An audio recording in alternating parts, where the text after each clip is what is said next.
நாங்கள் தோழி ரைட்டாக பேசுகிறேன் ஃப்ரெண்ட்ஸ். இப்போ நம்ம எங்கே இருக்கோம்னா பாருங்கள் ஃப்ரெண்ட்ஸ்,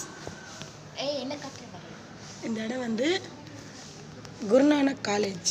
என் பையனுக்கு அட்மிஷனுக்காக வந்திருக்கிறேன் ஃப்ரெண்ட்ஸ். அவனுக்கு ஃபோன் பண்ணியிருந்தாங்க அட்மிஷன் போட வாங்கன்னு சொல்லிட்டு.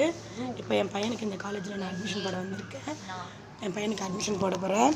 அட்மிஷன் போட்டு முடிச்சுட்டு காலேஜை நான் சுற்றி காட்டுறேன் ஃப்ரெண்ட்ஸ். இங்கே பாருங்கள் ஃப்ரெண்ட்ஸ், கீழே எல்லாம் பாருங்கள். ஆக்சுவலாக இந்த காலேஜில் வந்து நான் அப்ளிகேஷன் போட்டிருந்தேன். அப்ளிகேஷன் போட்டுட்டு எனக்கு வரல. ஒரு 1 வீக் ஆகிடுச்சு. அதுக்கப்புறம் நாங்கள் நடுவில் ஒரு தடவை வந்து பார்த்தோம். வந்து பார்த்துட்டு இங்கே அட்மினில் பேசிட்டு போனோம். இன்னும் நாங்கள் அப்ளிகேஷன் போட்டு எங்களுக்கு இன்னும் வரல, கால் வரல அப்படின்னு சொல்லிட்டு, மெயில் எதுவும் வரலன்ட்டு. அதுக்கப்புறம் நேற்று வந்து நான் ஒர்க் பண்ணிகிட்டு இருந்தப்போ எங்களுக்கு வந்து ஃபோன் வந்துச்சு. ஃபஸ்ட்டு மெயில் வந்துச்சு.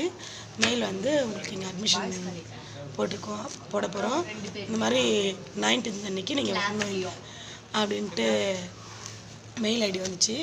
அப்புறம் ஈவினிங் ஒரு 4:30க்கு 4:45க்கு கால் பண்ணியிருந்தாங்க காலேஜிலேருந்து.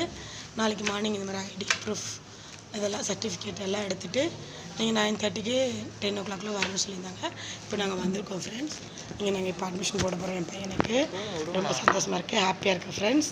Thank you, bye friends.